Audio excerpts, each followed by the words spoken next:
Au nom du président de l'Université Euromed de Fès, le professeur Mostafa Bousmina, qui a un empêchement de la dernière minute, nous le remercions pour l'enthousiasme avec lequel il a reçu cette proposition d'organisation de cette colloque international au niveau à l'enceinte de notre université.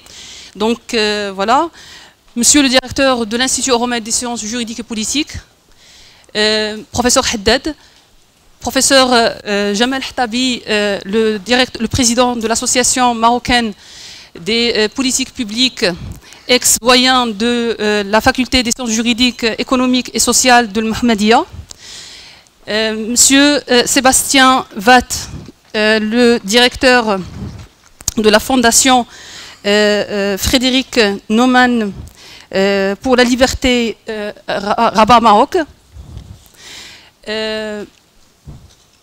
monsieur le directeur général du Crédit agricole du Maroc, mesdames et messieurs les professeurs, chères étudiantes, chers étudiants, je vous souhaite la bienvenue dans cette première édition du colloque international sur la régulation et la gouvernance de l'action publique à l'épreuve de la complexité sociale, qui est le fruit d'un partenariat de haut niveau entre l'Université Euromed de Fès, représentée par son Institut Euromed des sciences juridiques et politiques, par l'Association marocaine des politiques publiques, représentée par son président et les membres du conseil scientifique et les membres du bureau également, ce partenariat est porté également par la fondation Frédéric Naumann pour la liberté Maroc. Donc c'est un partenariat de haut niveau, qui a donné lieu, ou qui a donné comme fruit ce colloque international. Et je pense, et je parle sous le contrôle des partenaires de partenariat tripartite, ça ne sera qu'un avant-goût qui va nous donner envie d'approfondir et de préparer et d'organiser d'autres manifestations scientifiques. Donc, soyez les bienvenus et je vais vous annoncer le déroulé de cette activité. C'est une activité qui se déroulera sur 2 journées.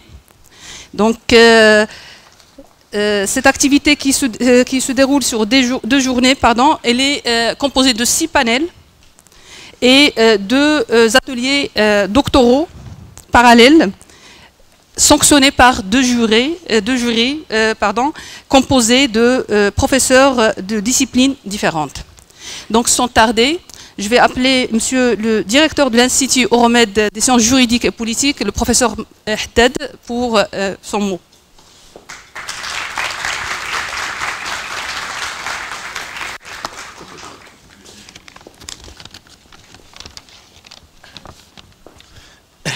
Salam alaikum, bonjour.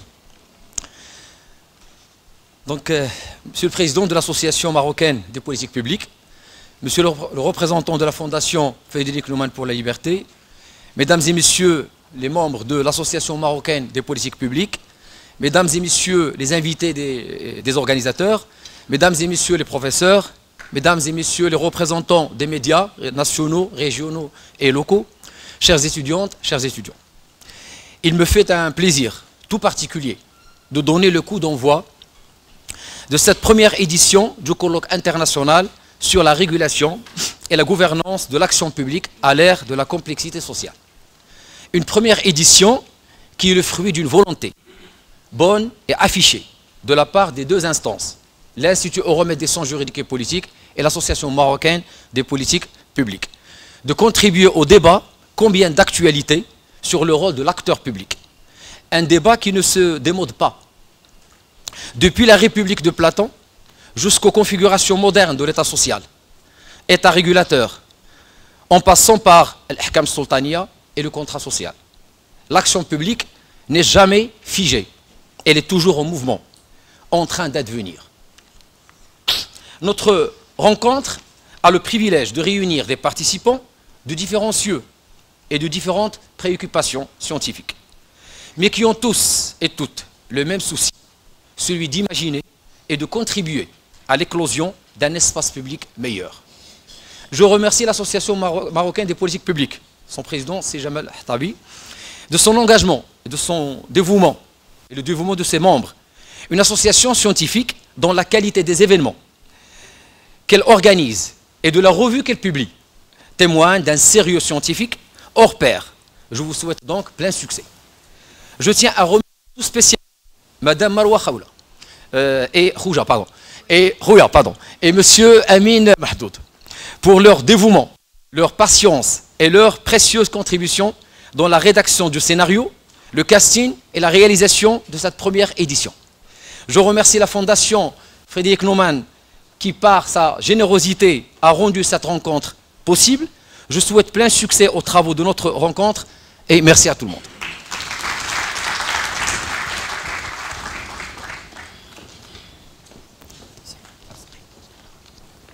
Merci, professeur Haddad.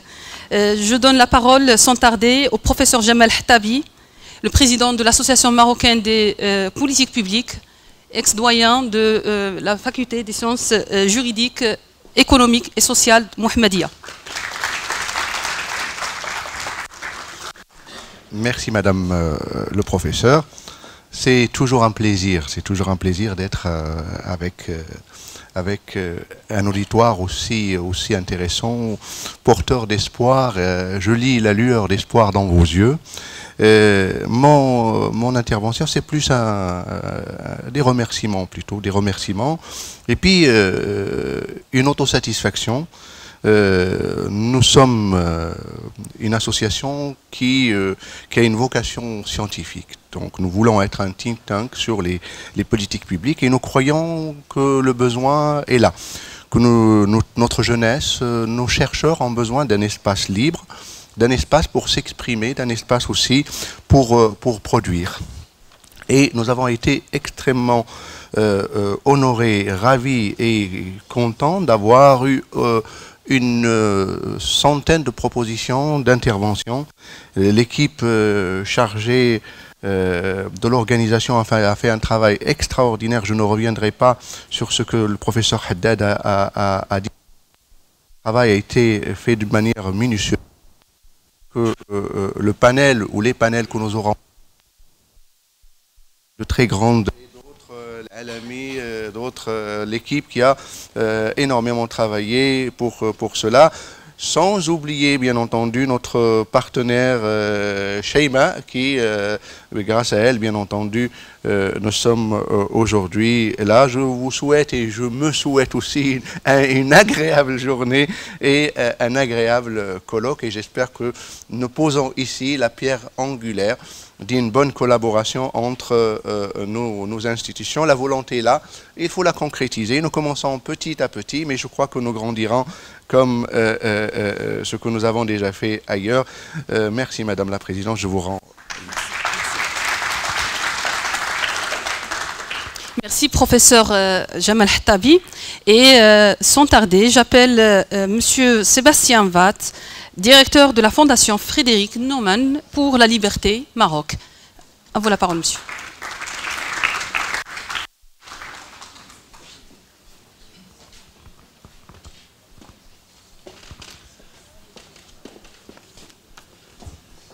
Merci beaucoup, Madame Kasmi. Monsieur le directeur de l'Institut Euromed des sciences juridiques et politiques à Fès, cher Jamal, Mesdames et Messieurs les professeurs, Mesdames et Messieurs les représentants des médias, Mesdames et Messieurs les enseignants, chercheurs, étudiants et étudiantes, je vous souhaite le bienvenu au nom de toute l'équipe de la Fondation Friedrich Naumann pour la liberté ici au Maroc, représentée aujourd'hui par ma collègue Sheima Bourgiche et moi-même. On est très ravis d'être parmi vous. On est très ravis d'être ici à l'université Euromed de Fès pour la toute première fois. Je remercie vraiment toute l'équipe de l'Euromed Fès de nous accueillir. Ça rajoute énormément de valeur à cette conférence. Et il faut dire qu'on est vraiment impressionné par ce cadre que vous avez établi, qui pour vous peut-être c'est déjà normal, mais nous on est impressionnés. On était même impressionnés par l'ordre de stationnement. Apparemment il y a beaucoup de vigueur. et même des pénalités. Donc on comprend que c'est une université internationale avec une touche européenne. Apparemment, il y a même une touche allemande à cette université. Je ne sais pas si vous avez jamais entendu de la Fondation Friedrich Naumann pour la liberté au Maroc. On est installé ici déjà depuis 1969, plus que 55 ans. Si vous n'avez jamais entendu de nous, je vous invite à nous suivre sur Instagram, FNF Maroc, et vous allez découvrir deux choses. Premièrement, vous allez découvrir que dans toutes les activités qu'on mène, on est avec des partenaires marocains, dont on est vraiment fiers, et c'est cela qui est notre raison d'être. Comme Jamal parlait tout à l'heure de la raison d'être de la MAPP, notre raison d'être, c'est de soutenir nos partenaires marocains, parce qu'on est une organisation allemande. On n'est pas ici au Maroc pour changer le Maroc. On n'a ni la capacité, ni la volonté. On est ici au Maroc pour soutenir des Marocains qui souhaitent changer ou faire avancer le Maroc. C'est notre raison d'être.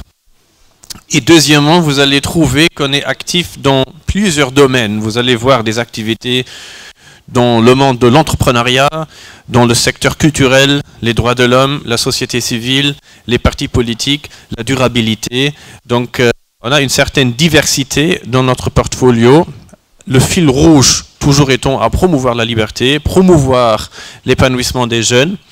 Et c'est dans ce cadre que s'inscrit aussi notre partenariat avec le MAPP, parce que le MAPP est une association qui travaille à l'intersection entre la politique et la science, ce qui est, je pense, un domaine ou un endroit qui est très très important pour inspirer les politiques publiques, pour contribuer le savoir, les propositions et les innovations dont les politiques publiques ont besoin. Et c'est dans ce sens que je remercie nos chers amis de la MAPP pour leur engagement continu, la bonne collaboration qu'on mène déjà depuis 15 ans et surtout qu'on a revitalisé, réanimé depuis 2 ans. Et cette conférence aujourd'hui est vraiment le point de culmination de notre collaboration cette année. Normalement, on traite une thématique précise pendant une journée, mais maintenant on va vraiment faire un tour d'horizon sur tous les défis auxquels fait face la société marocaine à ce moment-là, si c'est la migration, si c'est le chômage des jeunes, si c'est la transition énergétique. Donc on va discuter plein de sujets. Je tiens à remercier vous pour votre présence. Je tiens surtout à remercier les intervenants qui ont postulé pour assister à cette conférence. Vous avez fait un effort, vous avez donné votre confiance à nous. Donc ça mérite un grand merci, parce que sans vous, ce colloque ne serait pas possible.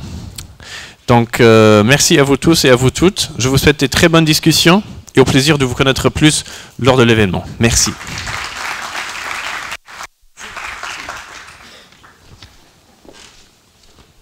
Merci, monsieur le directeur. Voilà, avant, je voulais signaler quelques chiffres. On a reçu 180 propositions de contributions, de résumés et d'abstracts. Sur les 180, on a obtenu ou on a reçu 80 contributions intégrales. Et sur les 80 contributions intégrales, il y a eu une opération d'évaluation à double aveugle qui a mené à la sélection de 42 communications qui sont présentes aujourd'hui. Donc je félicite ceux qui ont été admis pour cette présentation. Je félicite et je remercie ceux et celles qui ont accepté cet exercice d'évaluation, qui ont apporté ce soutien, parce que c'est un travail quand même très conséquent. Et je donne la parole sans tarder à la professeure Marwa Khouya, enseignante-chercheur à l'Institut supérieur de l'information et de communication Rabat, l'ISIC.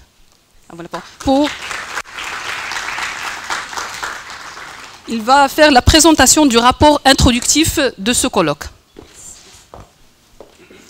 Merci beaucoup, chers collègues, Madame Sana.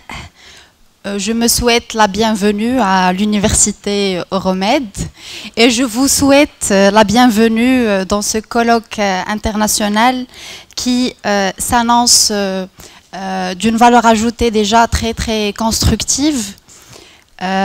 Sans trop tarder, je vais vous présenter le rapport introductif de cette journée pour vous donner un petit peu un aperçu global sur les sous-bassements déjà du choix de cette thématique et pour vous donner aussi une idée sur les différents axes qu'on va traiter durant ces 2 journées.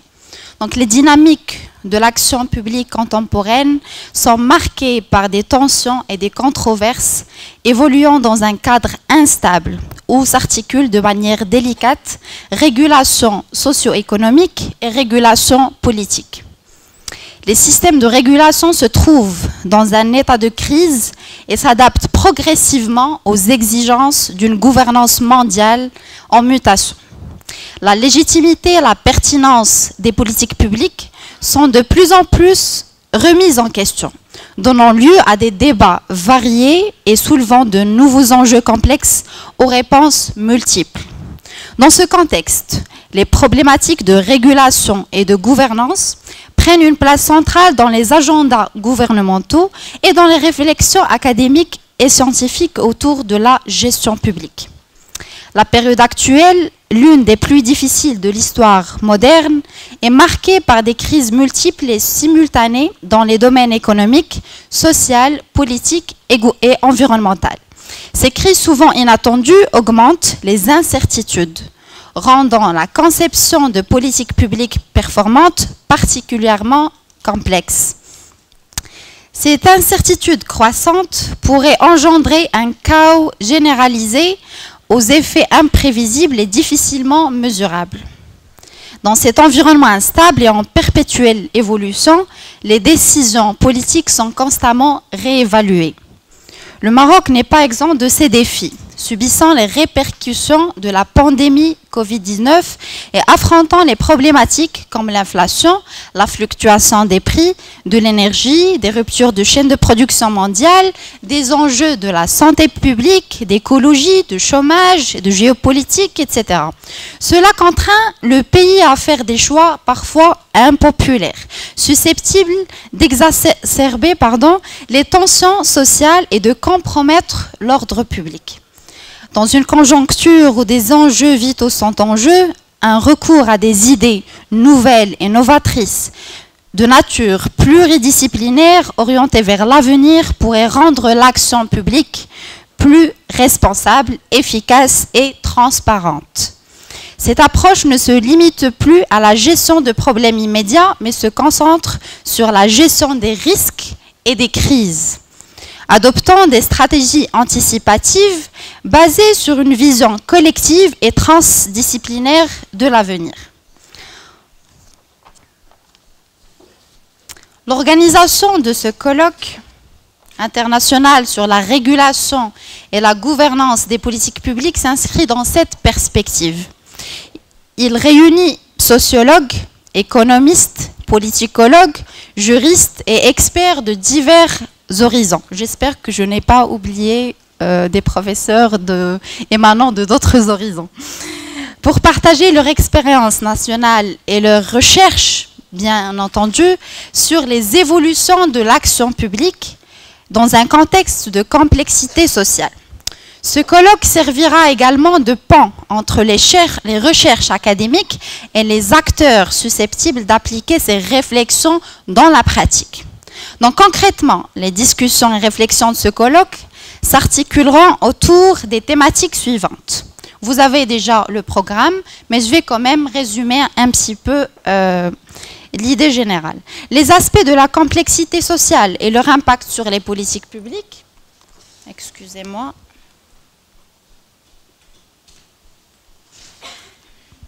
La gestion de la complexité sociale, les acteurs et les méthodes de régulation de l'action publique, les nouveaux modes de gouvernance publique, la gestion des risques et des crises, les nouveaux défis des études prospectives. En effet, l'actualité politique et socio-économique marocaine et internationale constituera le toile de fond des échanges de ce colloque. Le comité scientifique a encouragé les chercheurs à présenter des études de cas issus de situations réelles et concrètes, portant notamment sur les transformations de la géopolitique mondiale, les nouveaux enjeux socio-économiques des politiques publiques post-Covid, les dimensions écologiques dans la crise des politiques publiques, les fake news et la montée des incertitudes, la problématique de la protection des données personnelles, la question du stress hydrique aussi, et la reconstruction de la région de l'Haouz. Donc, je pense que vous avez déjà une idée globale sur le déroulé de ces deux journées. Je vous souhaite une agréable journée et je cède directement la parole à ma chère collègue pour commencer les panels. Merci. Merci Madame la professeure Marwa Khouya. Je reviens sur un point pour remercier les médias qui sont présents avec nous, qui nous accompagnent dans ces activités, les différents médias publics au niveau national et au niveau régional et local. Donc leur présence elle est d'une importance, d'une grande importance, pardon. Alors je voulais annoncer déjà le commencement des panels, et on commence par le premier panel qui est intitulé Naviguer dans l'incertitude, migration, médias et gouvernance internationale face aux mutations contemporaines. Donc j'appelle les professeurs, mesdames et messieurs les professeurs. Je commence par le modérateur, professeur Zakaria Garno, madame la professeure Mounia Sleroy, monsieur le professeur Driss Aïtlhou, monsieur le professeur Abdelilah Issat et monsieur le professeur Amin Mahdoud. Monsieur le modérateur, je vous prie de prendre place. Je vous rends la... Merci. Merci, chers collègues, à notre professeur.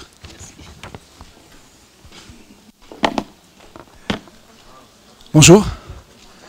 Mesdames et messieurs, chers collègues et invités, c'est un honneur de vous accueillir aujourd'hui pour ce panel explorant l'un des thèmes les plus pressants de notre époque. Il s'agit de naviguer dans l'incertitude, migration, médias et gouvernance internationale face aux transformations contemporaines. Donc ce panel s'inscrit dans une volonté de comprendre ces mutations, d'analyser leur impact et de proposer des pistes pour une réponse efficace et adaptée. Nous avons aujourd'hui le privilège de réunir des experts aux perspectives variées et complémentaires, chacun apportant une analyse unique sur ces défis contemporains. Donc, après la présentation de nos panélistes, la parole sera donnée au public pour des questions et des commentaires. Donc, je vous encourage à profiter de cette occasion pour interagir avec nos experts. Et sans plus tarder, je demande, ou je prie, chers collègues et professeurs, Madame Sleroy Mounia, de prendre la parole pour nous présenter votre analyse. Alors, l'analyse sur la migration politique publique actuelle au Maroc vers un changement de paradigme pour l'intégration et le progrès des jeunes. Vous avez 10 minutes. Donc, flux USB. Alors, bonjour tout le monde. Tout d'abord, cette prise de parole est l'occasion de féliciter justement l'équipe initiatrice et organisatrice de ce colloque international et bien entendu professeur Qasmi Sana, professeur Haddad Abdelrahman et également l'ensemble des autres participants et partenaires de cet événement. Je suis ravie de prendre la parole face à vous aujourd'hui pour présenter cette communication dans le cadre de ce colloque. Alors effectivement, donc, il s'agit dans le cadre de cette communication de pouvoir nous intéresser à une problématique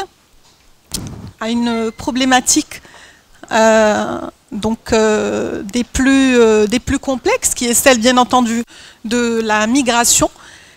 Alors, bien entendu, aujourd'hui, lorsqu'on évoque la migration représente l'un des défis de la région Europe-Méditerranée-Afrique. Alors, on est effectivement face à un enjeu qui soulève de diverses questions pour notre pays, le Maroc, géostratégiquement situé, bien entendu, à des affluents pluriels, avec une diversité de formes de migration, ce qui explique également l'usage des S ici. Donc nous sommes effectivement face à une diversité qui soulève également plusieurs questions pour les sociétés d'accueil, pour le Maroc, qui interpelle également sur les manières d'agir face à ces enjeux-là soulevés par les migrations. Alors, il s'agit aussi, bien sûr, dans le cadre de cette communication, de s'interroger sur les dynamiques de l'action, les dynamiques de l'action publique dans les cadres, justement, de ce territoire-là. Alors, bien entendu, cette contribution vise à élucider comment est-ce que les politiques publiques, dans le cadre de leur déploiement à l'échelle nationale, par et à travers l'éducation, peuvent transformer les défis de la migration relatifs à l'intégration et comment justement ils peuvent transformer ces défis-là en opportunités.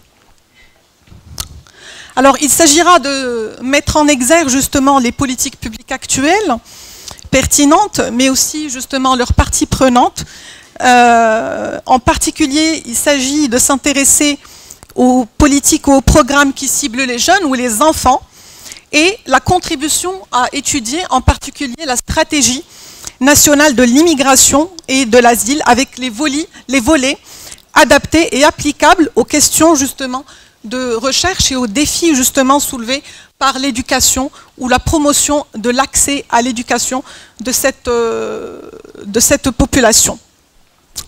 Alors, il est important tout d'abord de préciser que cette stratégie, elle s'inscrit dans le cadre des autres orientations royales de Sa Majesté le roi Mohamed VI, dans le cadre également de la Constitution de 2011 du Royaume du Maroc, des engagements pris dans le cadre des conventions internationales, et puis aussi dans le cadre des recommandations du Conseil national des droits de l'homme. Alors, il est important justement de rappeler qu'aux origines de l'adoption de la CNIA, on retrouve le rôle justement des autres orientations royales. On retrouve bien entendu aussi le rapport d'expertise du Conseil national des droits de l'homme. Alors, il est important aussi pour nous de rappeler que l'année 2013 a été justement une année déterminante, une année marquée par d'importantes dynamiques en matière justement de l'action publique sur la question de la migration, bien entendu avec les autres orientations royales, mais aussi bien entendu avec le conseil, l'expertise apportée par la CNDH. Donc l'ensemble effectivement de ces éléments ont eu un rôle déterminant dans la mise à l'agenda, l'agenda set-in, pour cette question-là. Alors, la stratégie nationale, justement, d'immigration et d'asile et CNIA a été donc adoptée en décembre 2014, plus précisément le 18 décembre, il est important de le rappeler. Donc, lorsqu'on évoque la CNIA, il est important aussi de préciser que nous sommes face à une stratégie qui cherche à répondre à de multiples objectifs stratégiques. Et parmi ces objectifs stratégiques, il est important de noter, bien entendu, les enjeux humanitaires, les enjeux d'intégration, ainsi que les enjeux de politique étrangère et de gouvernance, et enfin les enjeux économiques et sociaux. Donc, il est important également de rappeler dans ce cadre-là que des importantes opérations de régularisation ont eu lieu entre les années 2014 et 2017, en particulier environ 50 000 migrants réguliers, 50 000 migrants irréguliers ont été en effet régularisés.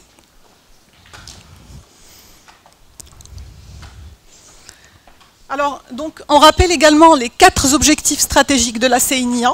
Et là, on retrouve effectivement la facilitation de l'intégration des immigrés irréguliers. On retrouve également la mise à niveau du cadre réglementaire. On retrouve également donc, la question des institutions, la nécessité de la mise en place d'un cadre institutionnel qui soit adapté. Et enfin, bien entendu, la gestion des flux migratoires dans le cadre du respect des droits de l'homme. Et là, justement, cette communication, elle s'inscrit également dans la nécessité de démontrer que l'approche marocaine est une approche qui ne vise pas ou ne cible pas seulement le volet sécuritaire, mais c'est une approche qui est fondamentalement ancrée dans le respect, la promotion des droits humains. En témoignent, comme nous allons le voir, les diverses bien entendu objectifs qui sont à la fois des objectifs sectoriels et transverses que nous retrouvons dans le cadre de cette stratégie. Alors, bien entendu, quand on évoque les divers programmes d'action, on est à la fois face à des programmes d'action qui sont des programmes sectoriels, mais aussi face à des programmes d'action qui sont transverses. Donc, quand on évoque les programmes d'action qui sont sectoriels, là, on va retrouver donc les questions relatives à l'éducation, les questions relatives à l'emploi, à la formation professionnelle, à la santé, au logement, à l'assistance sociale. Donc, l'ensemble de ces programmes qui eux-mêmes soulèvent finalement aussi des questions sectorielles. Donc là, on va effectivement retrouver tout ce qui a trait à la réglementation, tout ce qui a trait également justement au volet loi, tout ce qui a trait également aux institutions. Donc l'ensemble des questions effectivement sectorielles soulèvent des questions qui sont des questions transverses. Alors lorsqu'on évoque la stratégie SNIA, on est aussi face à une stratégie qui va, au niveau de son dispositif de gouvernance, refléter l'architecture. Alors en particulier, quand on évoque le dispositif de gouvernance, on va effectivement retrouver plusieurs comités. Alors on va effectivement retrouver tout d'abord un comité qui est un comité interministériel. Nous allons également retrouver un comité de pilotage et puis nous retrouvons également d'autres comités qui, eux, ont trait à la fois donc, aux questions qui sont donc, des questions sectorielles et des questions transverses, comme on peut le voir dans le cadre du schéma. Alors, lorsqu'on évoque effectivement le comité interministériel, nous sommes effectivement face à un comité où il s'agit d'assurer le pilotage global, donc l'orientation effectivement globale de cette stratégie. Alors là, c'est un comité qui est effectivement présidé par le chef du gouvernement, qui est également effectivement composé où sont représentés également les ministères effectivement les importants. Et puis, il est important aussi, ici, de préciser le rôle du décret de 14963 dans la définition, justement, de la composition de ce premier comité qui assure également les arbitrages importants dans le cadre, justement, de cette stratégie. Alors, je souligne également au sujet du comité de pilotage, le COPIL, que nous sommes effectivement face, cette fois-ci, à un comité qui se réunit de manière trimestrielle, à la différence justement du premier comité qui se réunit à une fréquence semestrielle. Et là, effectivement, il est important de rappeler qu'il s'agit effectivement du suivi de l'avancement des différents travaux et des différents projets mis en place dans le cadre de la stratégie. Alors enfin, donc, je précise que nous avons également les autres comités, qui sont les comités programmes transverses et les comités programmes sectoriels. Et là, il est important de rappeler que dans le cadre, et plutôt de souligner que dans le cadre justement de ces comités, il s'agit cette fois-ci de réunions qui sont plus fréquentes. Donc pour les comités sectoriels, nous avons le CP1, le CP2 et le CP3. CP1 donc étant le comité éducation culture jeunesse, le deuxième comité CP2 étant santé, logement, assistance sociale, et finalement le comité 3, CP3 formation professionnelle et emploi.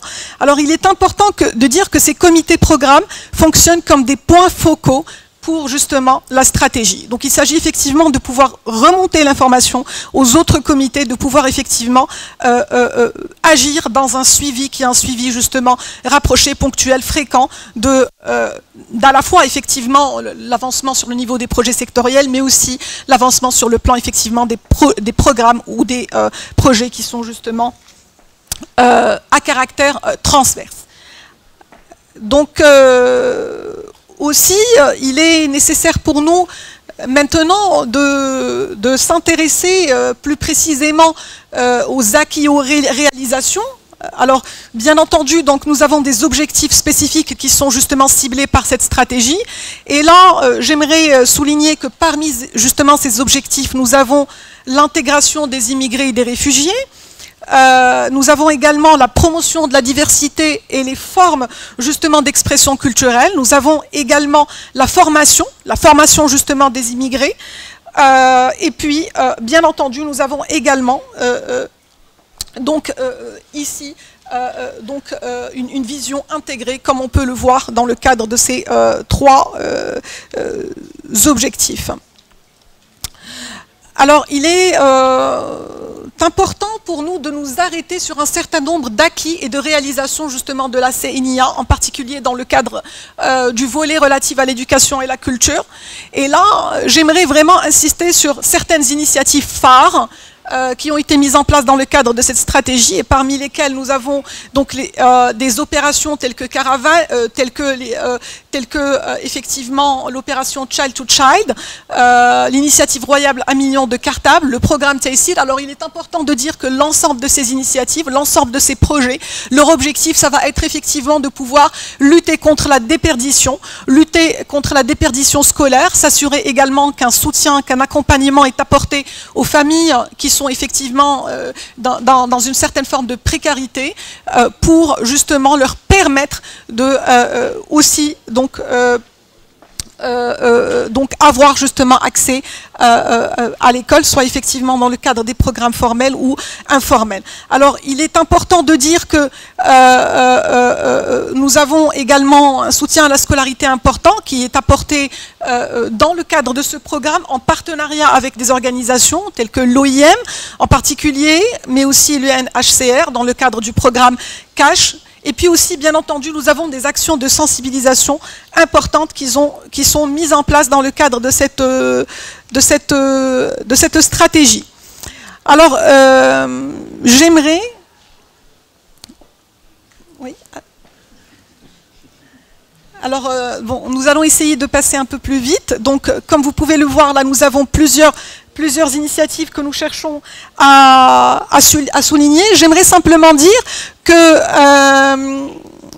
nous sommes effectivement face à une stratégie où l'éducation et la culture sont effectivement des inséparables. Autrement dit, ces deux composantes sont effectivement liées, et cette interaction-là, elle se reflète justement dans le cadre de leur inscription tous deux dans le cadre de la même catégorie de la stratégie. Donc, j'aimerais souligner très rapidement quelques-unes des bonnes pratiques que nous retrouvons dans le cadre de cette stratégie. Alors, tout d'abord, il est important pour nous de dire que dans le cadre de cette stratégie, nous avons une véritable ambition. Nous avons une véritable ambition pour justement la mise en place d'un partenariat qui est un partenariat multi-acteurs. Alors pourquoi est-ce qu'on parle d'un partenariat multi-acteurs?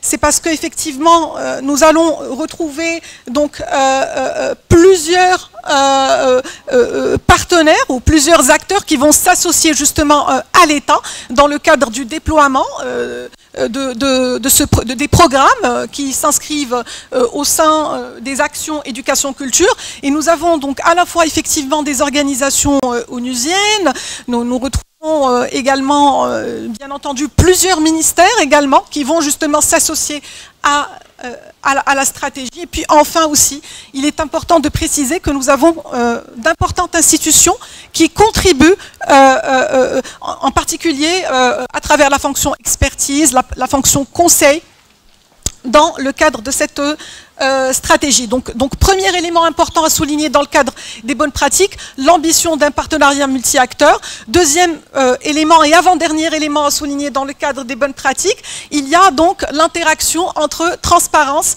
et prospective que l'on retrouve dans le cadre de cette stratégie. Alors pourquoi cette interaction-là, elle est importante à être mise en avant? C'est parce que donc, dans le cadre de cette stratégie, au fil de son déploiement, nous avons une véritable transparence affichée, en particulier à travers la publication d'importants rapports programmatiques de suivi de l'ensemble des actions et des outputs que nous retrouvons dans le cadre de cette stratégie. Enfin, dernier élément que je souhaiterais justement souligner ici, il s'agit effectivement donc de souligner que dans le cadre de cette stratégie, nous sommes effectivement face à une stratégie dont l'architecture prend en considération les diverses interactions entre les dimensions sectorielles et les dimensions transverses. Et cette prise en considération, elle se reflète également au niveau du dispositif de gouvernance de la stratégie. Je vous remercie pour votre aimable attention. Désolé, chers collègues, de vous interrompre, mais le temps, je dois respecter le temps des interventions. D'accord. Sincèrement, je ne voulais pas vous arrêter parce que c'était très enrichissant. Votre intervention était très brillante. Oui. Donc, sans plus tarder, j'appelle le professeur Satt. Donc, professeur Satt sur gouvernance de la gestion des risques de catastrophe en période d'incertitude.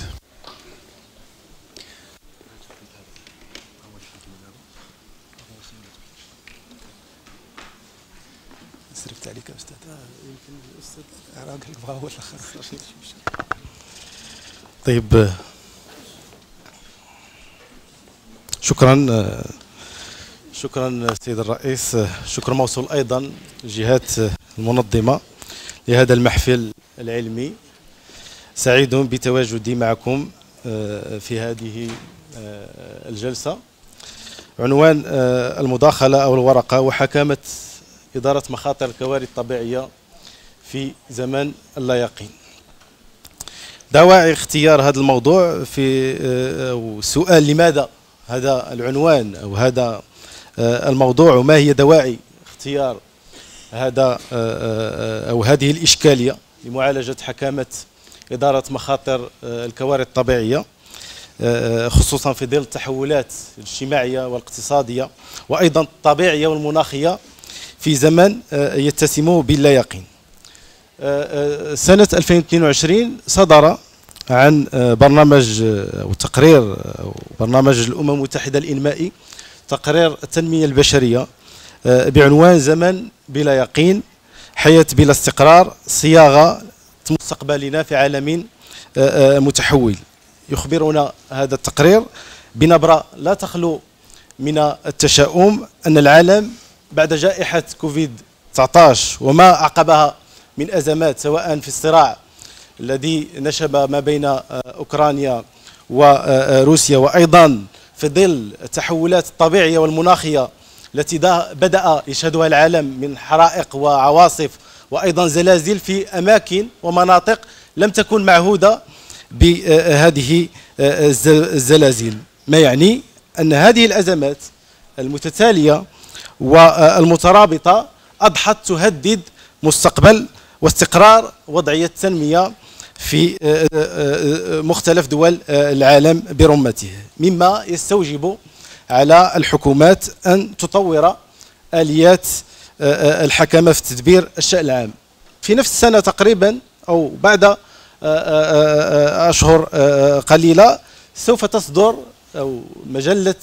تصدر مجلة Foreign Affairs في عددها 100 سنة بعد أول عدد من صدورها عنوان وموضوع The Age of Uncertainty أو عصر أو زمن اللا يقين، تؤكد ما جاء به تقرير التنمية البشرية لسنة 2022، وتقول بأن الحكومات والأنظمة السياسية والاقتصادية قد أخفقت في تلبية طموحات السكان، وبالتالي هناك حاجة إلى مقاربة عالمية مختلفة ومغايرة للتعامل مع المخاطر والواقع الراهن والمحتمل الذي تواجهه المجتمعات. هذه الدراسات خلصت إلى أن هناك 3 متغيرات تشكل ما يسمى ب The Uncertainty Complex أو عقدة عدم اللا يقين، التي أضحت ترهن مستقبل المجتمعات البشرية. هذه العقدة ما سماه التقرير Uncertainty Complex تتسم ب3 متغيرات. المتغير الأول هو أننا أضحينا نعيش أو ما سماه بالأنثروبوسين، أو الذي يعني أن العالم دخل في عصر جيولوجي جديد ينذر بكوارث طبيعية مستجدة وفي مناطق غير معهودة بهذه الكوارث. هناك متغير آخر تشير إليه هذه الدراسات أو خلصت إليه هذه الدراسات، متعلق بالتحولات المجتمعية في ظل الثورة الصناعية وأثرها على المجتمعات.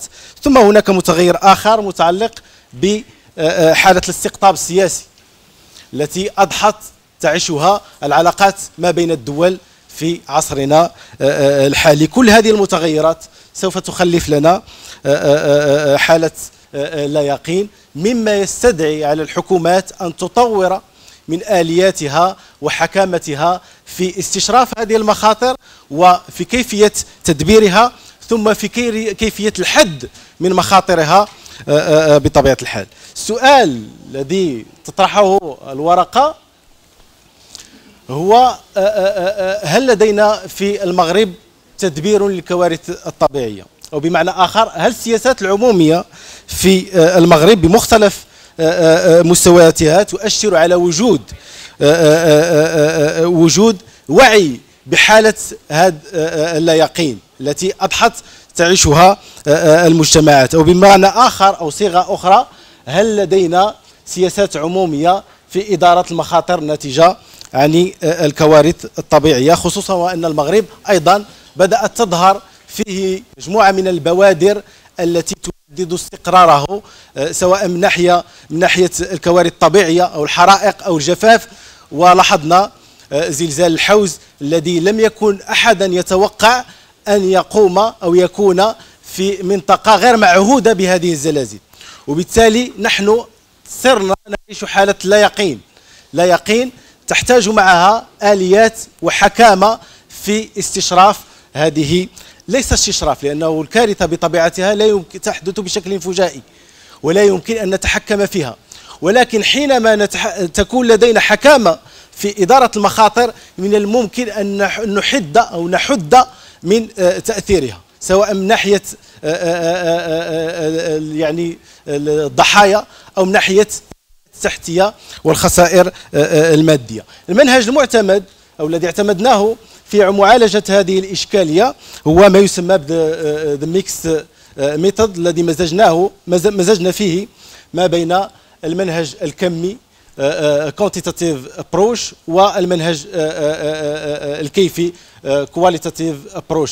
ما وقع في هذا المنهج أنه حينما وظفنا المعطيات الكمية والإحصائية والمؤشرات الرقمية الصادرة عن الحكومة ذهب التحليل والاستنتاج في توجه معين، ولكن حينما انتقلنا إلى المناطق خصوصا منطقة 3 يعقوب رفقة مجموعة من طلبة الدكتوراه التي أشرف عليهم، بدأنا نستنتج خلاصات أخرى، وبدأ النقاش والخلاصات تتجه نحو منحى آخر. وربما هذا هو الصراع الذي كان ما بين المدرستين، المدرسة الكمية والكيفية. أعطانا درس نحن كأساتذة وطلبة للدكتوراه أنه لا يمكن أن نقتصر على منهج واحد في مقاربة الإشكالات التي نعالجها. لأنها قد تبعدنا عن رصد الحقيقة أو الاقتراب على الأقل منها. بطبيعة الحال سأمر إلى الخلاصات مباشرة لكي أستغل ما تبقى لي من الوقت وأذهب إلى طريقة استجابة الحكومية لهذه الكارثة والخلاصات التي توصلنا إليها. ولاحظنا أن الحكومة مرت أو استجابتها لهذه الكارثة مرت من 3 مراحل أساسية: مرحلة حفظ الأرواح وإغاثة المنكوبين، وكان فيها إسعاف للمنكوبين، وفي الورقة أسرد التفاصيل والأرقام بطبيعة الحال. هناك مرحلة ثانية وهي توفير المساعدات المادية. لاحظنا أن الحكومة رصدت غلاف مادي ما يقارب 30,000 درهم لكل متضرر أو لكل أسرة، وما بين 80,000 درهم و 140,000 درهم بالنسبة للمنازل يعني المهدمة. ثم مرحلة ثالثة هي مرحلة إعادة الإعمار والإيواء عبر تخصيص مجموعة من المرافق الصحية ومجموعة من الخيم ومجموعة من الخيم التي ساعدت على إيواء يعني المتضررين.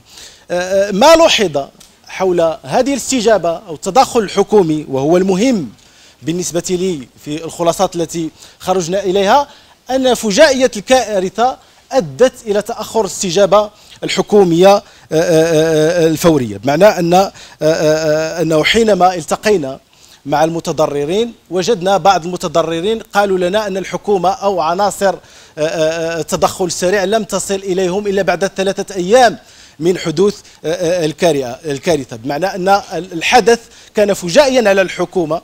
وأيضا وعورة المسالك الطرقية الجبلية أدى إلى التأخر في الاستجابة وصعوبة الاستجابة لنداءات السكان. هنا يطرح مسألة حكامة إدارة المخاطر. هل كنا كحكومة مستعدين لمثل هذه الكوارث؟ هل لدينا الآليات التي تستشرف مثل هذه الكوارث؟ نحن لا نقول بأن الحكومة هي التي سوف أو من واجب الحكومة أن توقف الكارثة، ولكن أن تحد أو تنقص من أثر الكارثة سواء على سلامة السكان أو على سلامة البنيات التحتية. لن أعطي الأرقام ديال الوفيات والعدد ديال يعني المساكن التي هدمت توجد في الورقة. أيضا الزلزال أظهر حجم الخصاص في البنية التحتية في المغرب، حجم الخصاص في البنية التحتية الأساسية خصوصا بالعالم القروي. لاحظنا مغربا آخر كشفته الكارثة، والزلزال أعطانا صورة أخرى على المغرب وكشف لنا بأن المغرب يذهب أو يسير بسرعتين: سرعة المدينة ولن أقول سرعة العالم، ولكن زحف العالم القروي. بنيات تحتية محدودة وأيضا تفتقر إلى أبسط مقومات العيش الكريم. هذا أيضا مما رصدناه. من الخلاصات الأخرى أن الزلزال شكل محطة لاختبار الخطة الوطنية التي وضعها المغرب لتدبير مخاطر الكوارث الطبيعية ما بين 2020 و2030، حيث كشف الزلزال الافتقاد إلى منظومة قانونية موحدة. في المغرب ليس لدينا قانون إطار يحدد لنا المسؤوليات والاختصاصات حينما تقع الكارثة، ولكن نجد مراسيم ونجد مقررات وزارية ونجد دوريات وزارية، كل وزارة على حدة. وزارة التجهيد عندها مراسيمها الخاصة، وزارة الداخلية عندها مراسيمها الخاصة، بمعنى ليس هناك مؤسسة واحدة مكلفة بإدارة المخاطر في المغرب، وهذا كان له انعكاسات سلبية على إدارة المخاطر في المغرب. وسأتوقف عند هذه النقطة، ربما نعود في النقاش لاسترسال ما وصلنا إليه، وشكرا جزيلا لكم. شكرا جزيلا الأستاذ الكريم على المداخلة القيمة. Je donne la parole à professeur et collègue Si Mahdoud Amin. Merci, chers collègues et modérateurs. Donc, Monsieur Garneau. Donc, bonjour tout le monde. Ma communication part du constat suivant.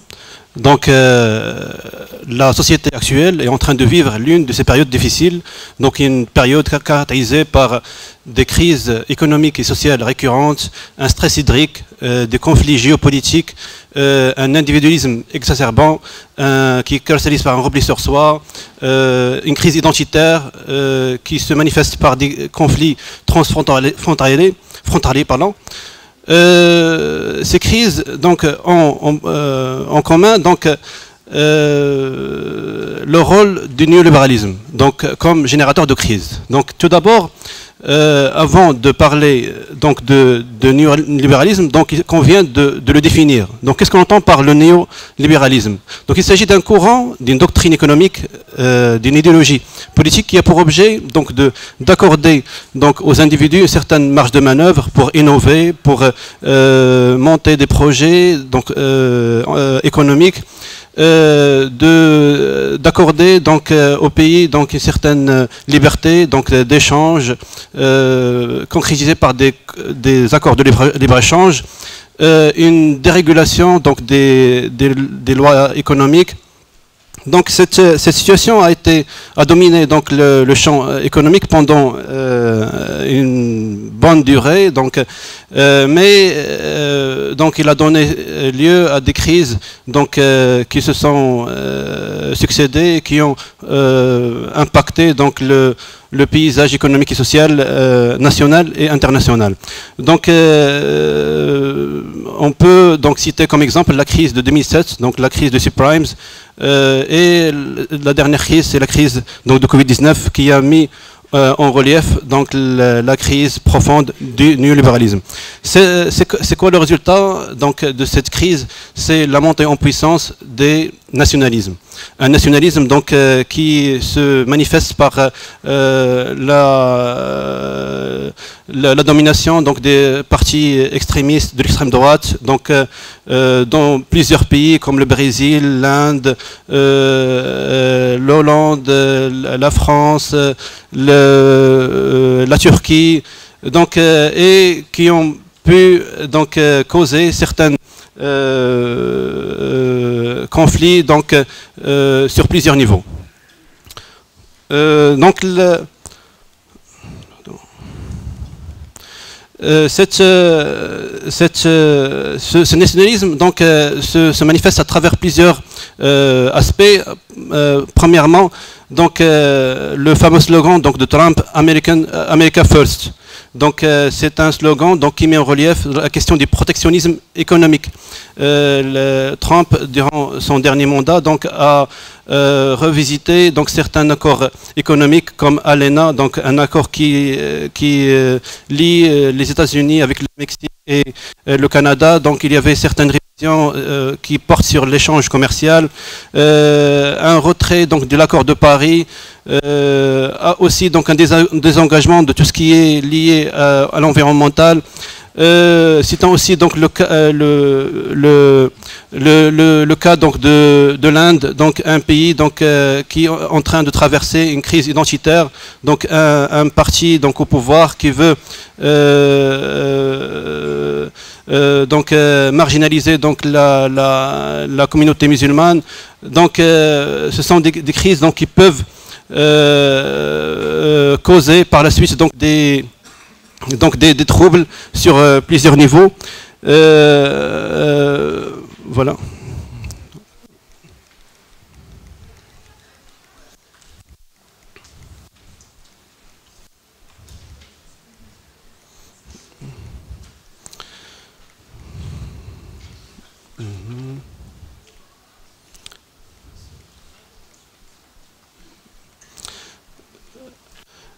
Donc le nationalisme, donc, pour le définir de façon exacte, il s'agit d'un mouvement politique, donc privilégiant les intérêts nationaux. Et il est souvent donc, associé donc, à un mouvement antimondialiste, donc, qui a pour objet donc, de rompre donc, les relations économiques et sociales avec l'étranger. Cela se répercute ou bien se manifeste à travers plusieurs mesures et politiques publiques comme des mesures restrictives d'immigration. Donc c'est le cas donc, de l'Union européenne donc, qui est en train de conclure des conventions avec des pays donc, voisins comme la Turquie, la Libye et le Maroc. Donc aussi il y a le cas de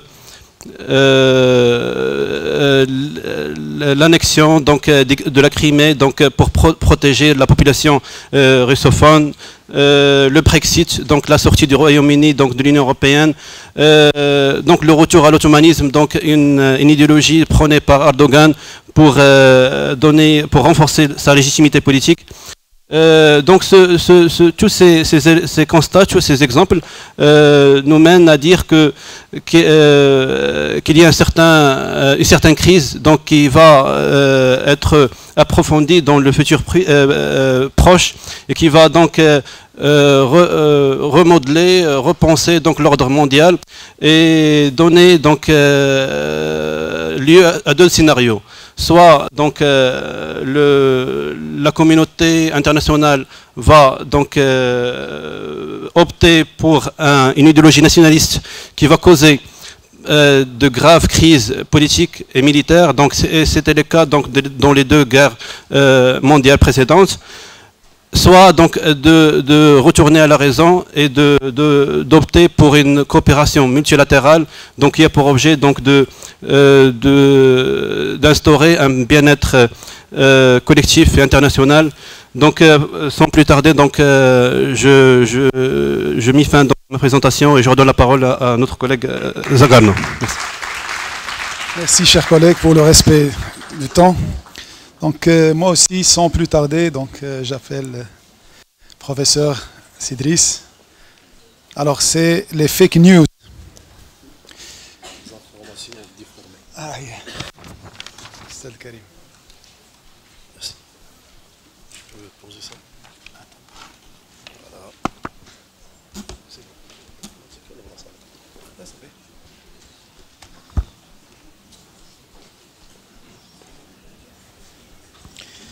Alors, bonjour à toutes et à tous. Donc merci pour tous les organisateurs.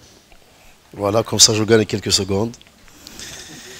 Je me suis toujours demandé aussi pourquoi est-ce qu'on nous demande de donner des résumés. Des résumés en arabe, en français, en anglais, etc. Aujourd'hui, j'ai découvert pourquoi.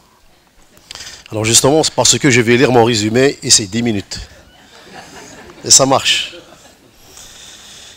Quand même, je vais expliquer un peu si vous voulez. Alors donc, l'intitulé de mon intervention, c'est les informations déformées. Je sais pas, j'étais en train de discuter avec mon ami tout à l'heure, donc mais je dit que les fausses informations, ce qui se dit donc les informations, ça marche? Oui, donc les informations déformées, ça marche. Ouais, je vais dire si Mohamed. Les informations déformées ou les fausses informations, les fake news, donc c'est pour traduire, c'est toute donc j'ai une base à faire, mais on s'en fout. Les informations déformées, je vais l'appeler comme ça pour l'instant. Et la démocratie. Alors comment les médias de consommation influencent-ils la création des choix et des orientations politiques des uns et des autres? Alors, en bref, je dirais que les affiliations politiques nationalistes, je précise bien, je ne dis pas national, je dis nationaliste, c'est-à-dire qui émanent de l'État, qui émanent de toute des politiques publiques. Donc, je parle de quelque chose qui émane d'en haut et qui va vers le bas. Alors, ces affiliations politiques nationalistes enracinent tout le monde dans des idéologies. Car l'État nationaliste est trop grand pour être responsable de la gestion des petites questions. Et en même temps, il est trop petit pour être responsable de la gestion des grandes questions. Donc, l'État est à mi-chemin. C'est pour cela d'ailleurs qu'on a toujours dit que après la mondialisation et l'internationalisation, etc., donc de l'économie, partout dans le monde peut-être, je ne sais pas, mais au Maroc au moins, on le sait, on n'a pas besoin de moins d'État, l'État est là, mais on a besoin de mieux d'État. Alors, la déviation de ces idéologies dans les mondes d'aujourd'hui, en l'occurrence le nôtre, nous oblige à trouver une alternative. C'est ce qui est appelé chez tout le monde aussi l'amour de la patrie, le patriotisme, et non pas le nationalisme. Faites attention, quand vous traduisez tout ça dans la langue arabe, vous allez trouver un seul mot qui veut dire patriotisme et nationalisme. un seul mot, l'Ouatania. Au Maroc, parce qu'ailleurs ils disent l'Qawmiya. Au Maroc on dit l'Ouatania pour désigner les deux. Et là, déjà c'est un début, un faux début. Quand l'on voudra assimiler et comprendre ce que l'on veut nous dire. Alors justement, il y a quelque chose que je considère que c'est une alternative. Alors c'est de commencer justement à communiquer d'en bas. Commencer à comprendre d'en bas, du local. Il y a plusieurs bonnes gens qui utilisent un terme que je n'aime pas, le local. Pour des raisons, je ne sais pas. Moi, je n'aime pas ce terme. Je le refuse. Local, ça ne veut rien dire. Soit c'est local, soit ce n'est pas local. Parce que quand on dit local avec glo et global, nous sommes indécis et nous hésitons entre justement ce qui est local et ce qui est national et global et mondial et je ne sais pas quoi. Alors, tranchons s'il vous plaît. Soit on suit une manière de communiquer territorialement avec un localisme réfléchi, mûr, convaincu et convaincant. C'est le cas de plusieurs pays dans le monde. À commencer par l'Allemagne. La philosophie allemande, qu'on enseigne à l'université marocaine, qui revient à un siècle et demi à peu près, au moins un peu, avec plusieurs savants, ce n'est pas la peine de les citer, nous apprend beaucoup de choses. Ici, les États-Unis d'Amérique sont là en tant qu'État pionnier dans le monde aujourd'hui, c'est grâce à la philosophie allemande. C'est ce qui est appelé communément la philosophie anglo-saxonne. Bien. Alors maintenant, quel est le rapport entre les informations déformées et la démocratie? Habermas, encore vivant, l'allemand est toujours là, nous parle du patriotisme constitutionnel. C'est traduit comme ça. En allemand, je ne sais pas, je ne connais pas l'allemand. Mais en français, ils l'ont traduit comme ça. Le patriotisme constitutionnel. En arabe, je ne peux pas traduire. Parce qu'il n'y a pas de mot qui désigne le patriotisme pour l'instant. Pour moi, il y a un flou. Le watan, la patrie, oui. Allah, le watan, le malik, oui. C'est la patrie, c'est clair. Mais quand tu passes à l'Ouataniya, alors là, il y a un problème. Tout ce contexte, pour moi, justement, est très important pour dire qu'il y a un certain Habermas qui a parlé d'une démocratie délibérative dans le cadre d'un patriotisme constitutionnel et qui essaye de nous dire que la pratique de la dite démocratie délibérative nous fait reconnaître que le plus important est de présenter nos convictions sous forme d'arguments et de raisonnements, et non pas comme la somme des intérêts. Une somme des intérêts de qui? Quand on parle d'une nation, d'un État, d'une société, on parle des intérêts. Alors je vous le dis clairement, personne ne peut définir les intérêts d'un tout. Personne. Personne. Parce qu'un tout, c'est un rien en même temps. Ce qui arrive, c'est que justement les intérêts de ce tout, la nation, l'État, je ne sais pas, la tribu, appelez-le comme vous voulez, une institution, une organisation, les intérêts devraient être normalement calculés sous forme de manière mathématique, calculés à la base des intérêts des individus. Et là, nous revenons vers justement un raisonnement du bas, vers le haut. C'est ce que nous dit Habermas. Et c'est très clair et c'est très important avec toute son école de la théorie critique de l'école de Francfort. Le contexte dans lequel je parle, moi, aujourd'hui, de nos jours, j'ai fait un constat, c'est qu'il y a un rythme de transformation médiatique qui s'accélère de plus en plus. On le sait, tous, avec des smartphones, etc. Nous savons qu'il y a des manifestations de la communication qui se complexifient. Et on parle de la complexité, et même dans l'argumentaire, et de l'incertitude. Il y a aussi la question des informations déformées qui émergent comme l'un des principaux défis auxquels sont confrontées les démocraties contemporaines au travers le monde. Au travers du monde. Alors pourquoi tout ça? C'est pour, je dirais, deux raisons. La première, c'est qu'il y a un développement des médias de consommation. Et nous sommes dans l'ère de la consommation. Je vous renvoie je renvoie Jean Baudrillard. Il a un livre qui s'appelle quelque chose de la consommation. Je ne me rappelle plus. La société. C'est ça, de consommation. Alors, il y a un développement des médias de consommation qui a contribué à façonner un paysage. Moi aussi, j'accélère.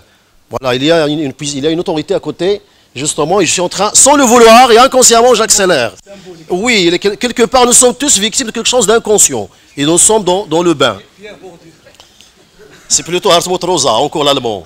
Hartmut Rosa, il parle de tout ça, et de l'accélération sociale et de justement nos comportements inconsciemment qui essayent de dépasser même le temps. Alors que c'est un problème. Et il y a une violence quelque part, oui.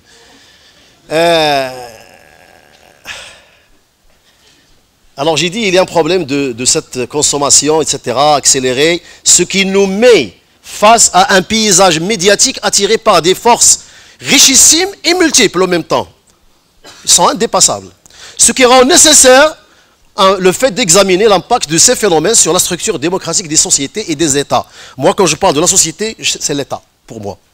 La société, c'est l'État. Sinon, j'aurais parlé de société avec un S au pluriel, les sociétés au pluriel, mais ça revient encore à une société qui est l'ensemble de beaucoup de sociétés. C'est la théorie des ensembles mathématiques et j'en connais quelque chose.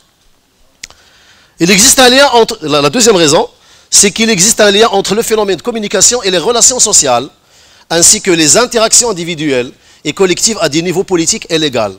Alors là, il y a un grand problème justement quand on théorise ces relations entre les individus et les collectivités. Pourquoi? Parce que tout simplement, comme j'ai dit tout à l'heure, en évoquant le terme local, j'évoque aussi beaucoup de termes au Maroc, au moins, que j'étudie, que je connais un peu. Justement, il y a une indécision quand on choisit du modèle théorique avec lequel on travaille. Même dans la Constitution de 2011, il y a un problème. Tantôt, tu trouves qu'au début, on parle d'un État unitaire. Il est unitaire, c'est-à-dire que c'est une entité indivisible. Après, on parle d'une régionalisation élargie même. Élargie et avancée. Élargie qu'on a cessé dont on a cessé de parler vers 2013. Élargie, ça veut dire justement qu'il va y avoir un territoire qui est autonome, qui fait partie du tout, mais qui est autonome.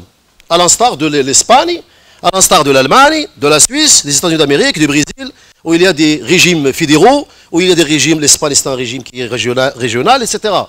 Donc, on n'est pas loin justement de quelque chose qui s'appelle une schizophrénie. Pour moi, c'est une schizophrénie constitutionnelle, ou bien constitutionnalisée.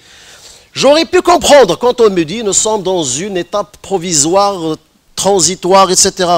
Moi, ce qui me dérange, c'est que cette transition a duré très longtemps. On en a marre d'attendre. C'est terminé?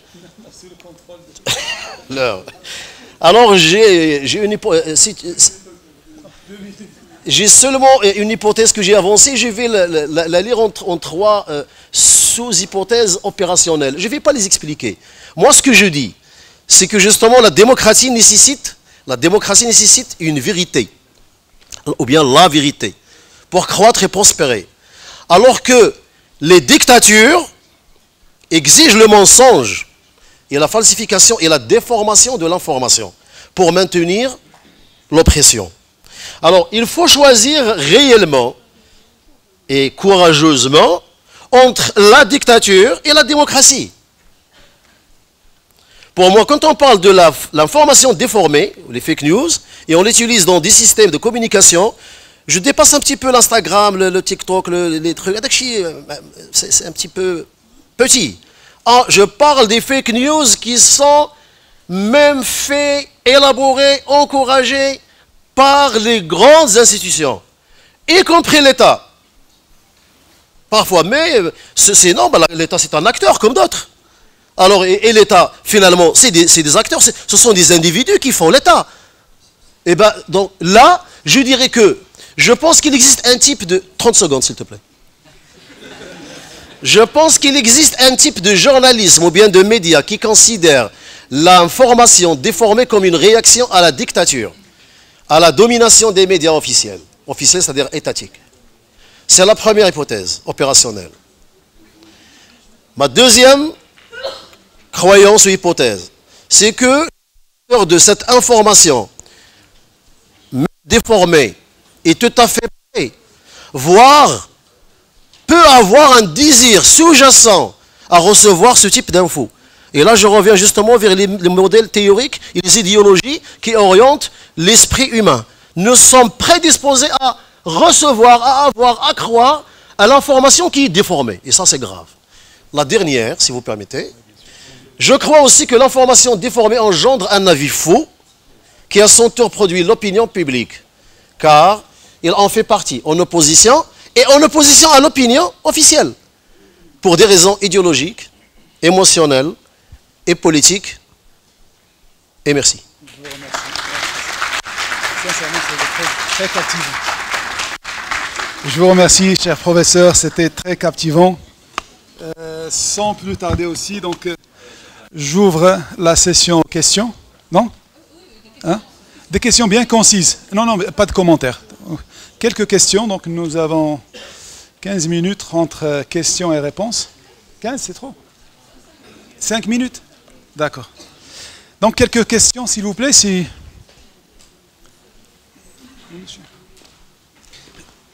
Et bien sûr, vous désignez à quel intervenant? Bonjour tout le monde. Ma question s'adressait à professeur Stey. Je la pose en arabe, bien sûr, parce que l'intervention était en arabe. أستاذ شكرا على يعني مداخلتكم. أود معرفة يعني في تدبير الكوارث هناك 3 مراحل.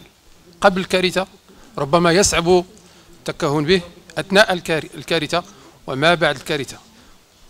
فعلا يصعب التكهن، ولكن هل هناك يعني بالمغرب أود يعني معرفة بالمغرب هل هناك أمور يعني استشرافية لاستشراف الكوارث؟ هل لدينا مؤسسات سواء رسمية أو غير رسمية، وخاصة هل هناك مؤسسات رسمية، لأنها من مهام الدولة كما قال الأستاذ، من مهام الدولة الأساسية، أمور الكبرى، ليس دي شوز كي سون بنال. هل هناك مؤسسات؟ هذا السؤال الأول. والسؤال الثاني يعني ما بعد الكارثة، خاصة في المنطقة التي قمتم بها في الدراسة يعني الحوز، كيف هي الحال الآن؟ شكرا. شكرا أستاذ. السلام عليكم. بونجور تو الموند. أستاذ مجيدي مصطفى، أستاذ القانون العام والعلوم السياسية، كلية الحقوق والسطات. Ça fait un plaisir de se retrouver et de discuter avec les collègues. J'ai 2 questions. La première, pour être brève, au professeur Sliroy sur la stratégie nationale de l'immigration et de l'asile. Oui, certes, vous avez fait une présentation de la gouvernance de cette stratégie. C'est une bonne chose. À votre avis, j'ai lu beaucoup d'articles sur cette question-là. Oui, les inputs, mais quels sont les outcomes, c'est-à-dire les sorties de cette stratégie? Et je sais, d'après ce que j'ai lu, qu'il y a beaucoup de problèmes, bien sûr, dans l'application de cette stratégie, surtout dans la question de l'intégration des réfugiés et des immigrés. Dans le contexte marocain, bien sûr, il y a beaucoup de contraintes sociales, économiques et culturelles, surtout culturelles. La deuxième question est à M. Stey, parce que تكلمتم عن مسألة اللايقين، ومن بين الأسئلة التي طرحتم مسألة السياسات العمومية. يعني هل السياسات العمومية تأخذ بعين الاعتبار مسألة اللايقين؟ أظن أننا لم نستفيد من الدروس، ودرس كوفيد 19 كان درس للأسف نسيناه بسرعة. يعني والذي أعاد مفهوم السيادة. أصبحنا نتكلم عن السيادة الصحية، السيادة الاقتصادية، السيادة الصناعية، السيادة الغذائية، ولكن التوجه الآن الذي نذهب إليه هو التوجه ديال العولمة وتوجه ديال تبادل المصالح. أصبحنا نستورد القمح، الشاي، يعني جميع حتى خرفان العيد أصبحنا نستوردها من الخارج. وبالتالي هذا يطرح إشكال يعني ديال السياسات العمومية. وحقيقة زلزال الحوز هو يعني حالة يعني فريدة. للأسف الكارثة، حتى الكارثة تعطينا دروس في هذا الباب هذا. أنا أريد أن يعني جوابا على مسألة اللايقين، هل فعلا السياسات العمومية المتبعة الآن في المغرب هي تجيب عن هذا السؤال ديال اللايقين؟ وشكرا.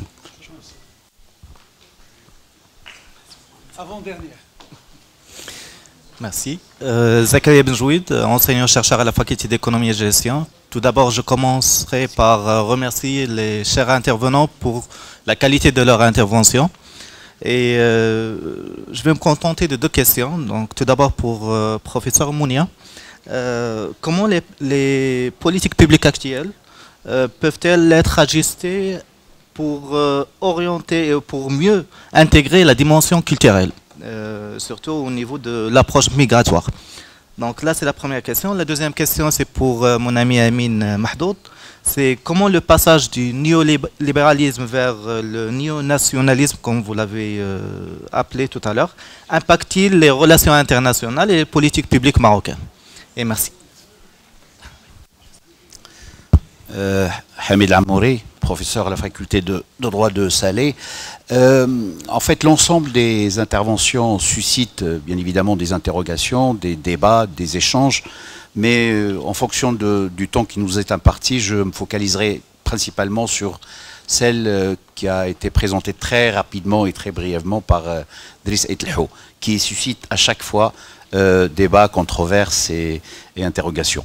J'aurais aimé que l'on approfondisse davantage et que l'on souligne, on ressorte l'articulation entre ce que le flot des médias nous amène comme information, fausse ou vraie, avec la démocratie. Surtout qu'on voit à travers le monde des exemples patents de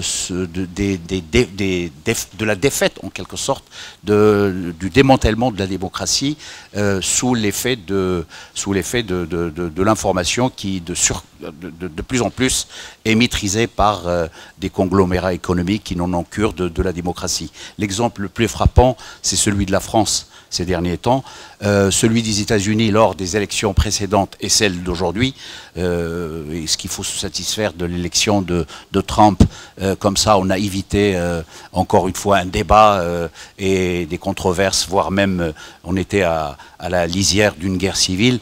Et puis, nous sommes fondamentalement intéressés par notre exemple. Qu'en est-il de la démocratie au Maroc? Qu'en est-il de la maîtrise de l'information qui est tenue par une main de fer et le rétrécissement croissant de la liberté d'expression sur la démocratie? Qu'en est-il de cette démocratie? Est-elle une démocratie de façade? Est-elle une démocratie simplement normative, institutionnelle, ou il s'agit d'une réelle démocratie où le bas a réellement son mot par rapport au haut? Donc ce sont des questions fondamentalement importantes. On aurait aimé avoir davantage de précision là-dessus. Merci. Merci, professeur. Bonjour tout le monde, c'est Rabab Achir, doctorante en sciences politiques sous l'encadrement de M. Htabi. L'intervention sera en fait destinée à M. Driss, bien évidemment sur la question de fake news. Vous avez utilisé des informations qui sont déformées ou bien de fausses informations. Automatiquement, c'est bien clair que l'utilisation de ces deux adjectifs, je dirais, c'est une atteinte à un ordre bien déterminé. Donc, qu'est-ce qu'on a sur le terrain comme réglementation de ça, parce que si on laisse le temps pour cette anarchie, on va ouvrir en fait les portes pour en fait des règlements sur le niveau social. Quand vous avez dit que la démocratie exige bien évidemment la vérité, alors que les dictatures en fait ils tendent vers tout ce qui est désinformé ou tout ce qui est ambigu. Donc qu'est-ce qu'on a? Parce que dorénavant on aura besoin, chaque citoyen aura besoin d'un soldat derrière lui pour lui faire en fait montrer la distinction entre dictature et en fait de démocratie, et il va en fait lui guider à cerner son choix. Donc qu'est-ce qu'on fait et qu'est-ce que le citoyen qu'il est en fait au cœur de ce choix-là, qu'est-ce qu'il est amené à faire et comment il sera en fait, comment on peut-on, comme des institutions, comme vous avez parlé de news qui émanent du haut, donc ce sont des informations qui sont institutionnalisées. Alors comment peut-on comment on peut éviter la manipulation, parce que c'est une sorte de manipulation. Et merci. Dernière question pour une étudiante. Oui. À l'étudiante, pour diversifier un peu. Merci. Bonjour, je m'appelle Nusayba Salhi, étudiante en première année master à l'Institut Euromède des sciences juridiques. Ma question est pour Madame Mounia Sliroua. J'aime bien savoir, s'il vous plaît, comment les jeunes peuvent-ils influencer les politiques migratoires au Maroc pour les rendre plus inclusives. Et j'ai une autre question pour Monsieur Driss Etelhou sur le sujet des fake news. J'aime bien comprendre quels partenaires entre institutions publiques et acteurs privés pourraient mieux lutter contre les fake news au Maroc. Merci. Merci à vous. Je donne la parole à nos panélistes. Donc on commence par toujours par l'approche genre. Très bien, d'accord, merci beaucoup. Très bien. Donc, je commencerai justement par les deux premières questions, auxquelles je répondrai un petit peu d'une manière qui est donc combinée. Oui, ça marche. Alors, effectivement, donc c'est intéressant de pouvoir s'interroger sur les outputs. Alors, comme j'ai essayé un petit peu de démontrer dans le cadre de la présentation, on retrouve plusieurs projets qui ont été mis en place en termes justement d'output. Alors, comme j'ai pu également le préciser, ces projets sont mis en place en s'appuyant sur une étroite collaboration avec divers acteurs.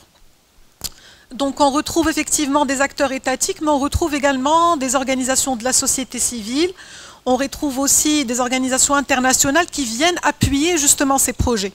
Et je peux bien entendu citer des projets avec des outputs importants, tels que le programme Hijra Himaya, par exemple, qui avait été appuyé par la délégation européenne. J'en ai cité aussi plusieurs qui ont été donc justement aussi déployés avec l'OIM, avec l'UNHCR. Et bien entendu, l'output majeur étant de pouvoir permettre l'accès de la population migrante aux écoles marocaines, que ce soit ou des programmes de formation, que ce soit à travers le parcours formel ou également à travers les donc les écoles de deuxième chance, les parcours donc classiques, aussi avec les parcours nouvelle génération, qui peuvent justement permettre une véritable intégration. Parce que là, pourquoi on parle de l'éducation? Parce que c'est vraiment au cœur justement de ce processus d'intégration. En tout cas, dans la vision que je présente, ça va permettre donc de pouvoir justement lutter contre la déperdition de ces populations-là, mais ça va permettre aussi de pouvoir leur permettre soit d'accéder à un cycle de formation professionnelle et peut-être, pourquoi pas, un emploi, soit de pouvoir accéder justement à des formations donc certifiantes, qualifiantes. Donc, premier point que je viens de souligner concernant les outputs, tout d'abord l'intérêt de collaboration qui mettent en avant plusieurs acteurs, mais aussi donc divers processus d'intégration de ces populations-là migrantes dans le cadre des parcours formels et informels, à travers aussi l'école des deuxièmes chances. Et puis, il est très important maintenant, et là je réponds aussi à la deuxième question, dire que la dimension culturelle est très présente, parce que quand on parle du programme éducation, c'est le programme éducation-culture. Et là, la culture, elle est intégrée de plusieurs manières. Tout d'abord, on peut citer certains programmes qui ont été mis en place, en collaboration, encore une fois, à la fois avec d'autres ministères, tels que le ministère de la Culture, mais aussi d'autres organisations, encore une fois, OIM, HCR, délégation européenne, coopération espagnole, GIZ, et ainsi de suite, où effectivement il s'agit de pouvoir agir à travers le théâtre, agir à travers également des semaines culturelles, semaines des migrants, semaines des réfugiés, à travers des ateliers de danse, à travers des ateliers également de débats et d'échanges autour du parcours migratoire en lui-même, ce que ça signifie d'être un migrant. Donc oui, je pense qu'il est très important d'aller vers davantage d'intégration de nouvelles approches pour valoriser, pour faire connaître la culture de l'autre. Et comment? En allant davantage effectivement vers les approches culturelles. Donc cela est déjà fait. Nous ne sommes pas en train de dire que nous partons de rien. Il y a déjà, donc comme je viens de le dire, on s'appuie beaucoup déjà sur la musique, sur le chant, comme je viens de le dire également sur le théâtre, comme des approches qui sont novatrices et qui vont permettre de venir briser des stéréotypes, qui vont aussi venir briser des idées préconçues qu'on pourrait avoir vers l'autre. Parce qu'il faut le dire, il ne s'agit pas dans le cadre de ces projets qui sont mis en place de pouvoir mettre les populations migrantes à part, mais il s'agit aussi de pouvoir les mettre dans des groupes effectivement où nous allons effectivement retrouver à la fois les populations entre guillemets, encore une fois, locales, en plus aussi des populations migrantes. Merci beaucoup pour ces questions-là. Je donne la parole à professeur Sidis. Merci. C'est Zakaria. Alors, justement, brièvement, et je vais essayer de reprendre les 3 questions et dire que quand on se pose la question, vous dites qu'est-ce qu'on peut faire? Ce n'est pas nous qui allons faire, c'est l'État qui devrait faire. C'est le droit qui devrait être écrit clair et net. C'est une question de droit. Si beaucoup de gens disent que la philosophie, je ne sais pas quoi, est la mère des sciences, alors dans ce contexte, moi je dirais que le droit est la mère des sciences. C'est le droit, le qanoun. Je vous renvoie vers beaucoup de concepts. La démocratie, par exemple. On trouve le mot démocratie écrit partout. Mais ça ne veut rien dire, la démocratie.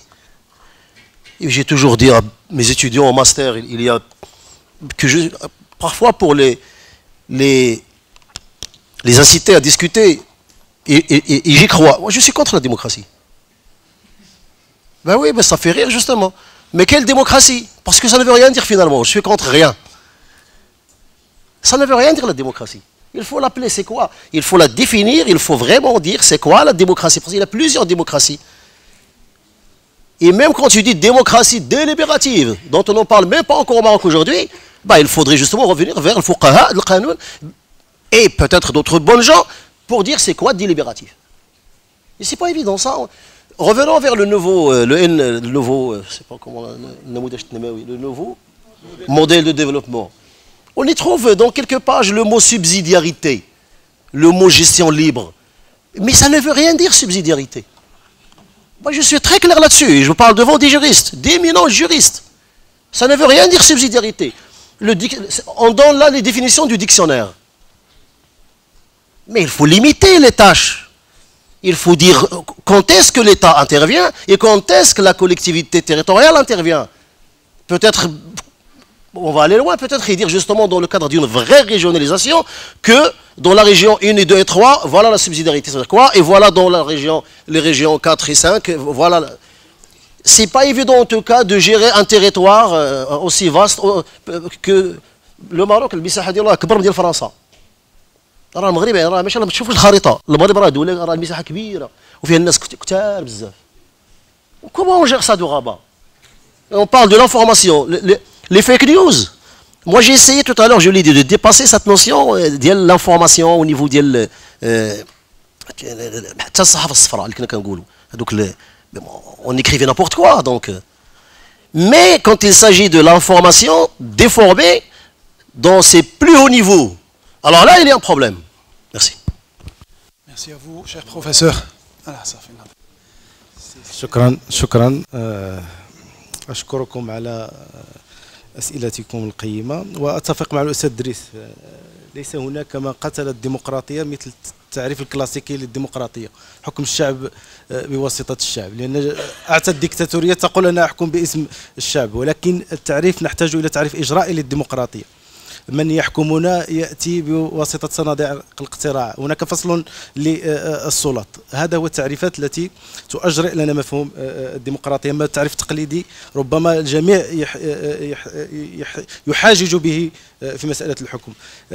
مسألة إدارة المخاطر أو الكوارث هي تمر أو تحتاج إلى 3 مراحل. المرحلة الأولى هو الاستعداد القبلي والاستشرافي لإدارة الكوارث، ثم هناك التدخل الآني والفوري حينما تقوم أو تحدث الكارثة، ثم هناك تدخل بعدي، وبالتالي نحتاج إلى استراتيجية للتدخل. للأسف في المغرب بيّنت الكوارث المتتالية أنه ليست لدينا استراتيجية موحدة لإدارة المخاطر، بحيث أنها حتى فجائية هذه المخاطر تربك حساباتنا في التدخل. وظهر حينما وقعت كارثة أو زلزال الحوز التدخل الأمني يشتغل لوحده، تدخل وزارة الداخلية تشتغل لوحدها، وزارة التجهيز تتدخل لوحدها، وبالتالي للأسف ليست لدينا مؤسسة واحدة في معالجة أو إدارة الكوارث في المغرب. ليست لدينا قوانين أو قانون إطار يوحد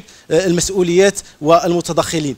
أيضا وجدنا أن الفاعل الترابي غائب من إدارة الكوارث. وجدنا القائد والمقدم والشيخ يلعب دور أكثر من رئيس الجماعة ورئيس الإقليمي هو الذي حاضر. ولكن حينما سألنا رؤساء الجماعات لماذا لم تتدخلوا أو أين هي أدواركم، يقولون لا بأن ليس هناك قانون يعطي الاختصاصات في التدخل أو الاستشارة أو الاستشراف أو أبرمج في البرامج التنموية أو في صياغة السياسات التنموية المحلية هذه مسألة إدارة المخاطر. ما يقع الآن أو ما وجدناه أو الحال ما بعد الكارثة أن هناك زيادة في نسبة البطالة، أفراد أو فقدوا يعني مصدر رزقهم، أيضا تفكك الأسري نظرا لنجد أسرتين أو 3 أسر في داخل خيمة واحدة، بدأ العنف يزداد تجاه المرأة، أيضا أمراض عند النساء التي تحتاج إلى مقومات صحية، وجدنا هناك تزايد أو ظهور لهذه الأمراض نتيجة للنقص في وسائل السلامة الصحية. العنف الأسري، أيضا اضطرابات ما بعد الصدمة لدى النساء ولدى الأطفال ولدى أيضا الشيوخ، الخوف الهلع وغيرها. هناك واقع يحتاج إلى وقفة وطنية لكي نلفت النظر للعالم القروي والمجال القروي حتى يصير المغرب يسير بسرعة واحدة. وشكرا. Merci, cher collègue Zakaria, pour l'intérêt porté à ma communication. Donc, pour répondre à votre question, je disais que le néolibéralisme, c'est une doctrine économique, donc qui prône l'ouverture au marché international, la dérégulation économique, des politiques d'austérité qui ont pour objet de réduire les dépenses sociales, qui ont impacté donc négativement l'éducation, la santé, les infrastructures. Donc, ils ont engendré aussi donc des accords de libre-échange inégalitaires. Donc, la preuve, donc l'accord conclu entre le Maroc, la Turquie, la Chine. Donc, ce sont des accords de libre-échange déficitaires, inégalitaires. Du coup, donc, ces constats donc, négatifs, ils ont poussé certains gouvernements, donc, dominés par le nationalisme, donc, d'opter pour des mesures restrictives. Par exemple, la politique migratoire. Donc, au lieu d'attaquer le problème droit au but et aller au cœur de la problématique et régler le problème, donc, ils ont opté pour pour la culpabilisation de l'autre. L'autre, le réfugié, c'est la source du problème. L'immigré, c'est la source du problème. Donc, ils ont opté pour des mesures restrictives. Quoi encore? Donc, le conflit russo-ukrainien. Donc, c'est un conflit qui a pour origine donc, la montée du nationalisme. C'était quoi la conséquence? C'est la rupture des chaînes d'approvisionnement. Donc le Maroc était l'une des victimes. Pourquoi? Car il y a un certain nombre de produits, d'articles donc provenant de l'extérieur dont le prix a été augmenté. Donc ce qui a causé donc une inflation. Donc parfois donc des mesures donc restrictives prônées par d'autres pays peuvent impacter donc les possibilités montées dans d'autres pays qui n'ont rien à voir avec le problème. Donc voilà donc ce que je veux dire sur votre question et merci. Chers collègues, je tiens à remercier chaleureusement nos panélistes pour leur intervention éclairante et surtout pour leur contribution enrichissante. Je tiens aussi à remercier le public pour son engagement actif et ses questions pertinentes. Donc on se dit à une pause de 20, on aura une pause de 20 minutes et après on reprend le deuxième panel.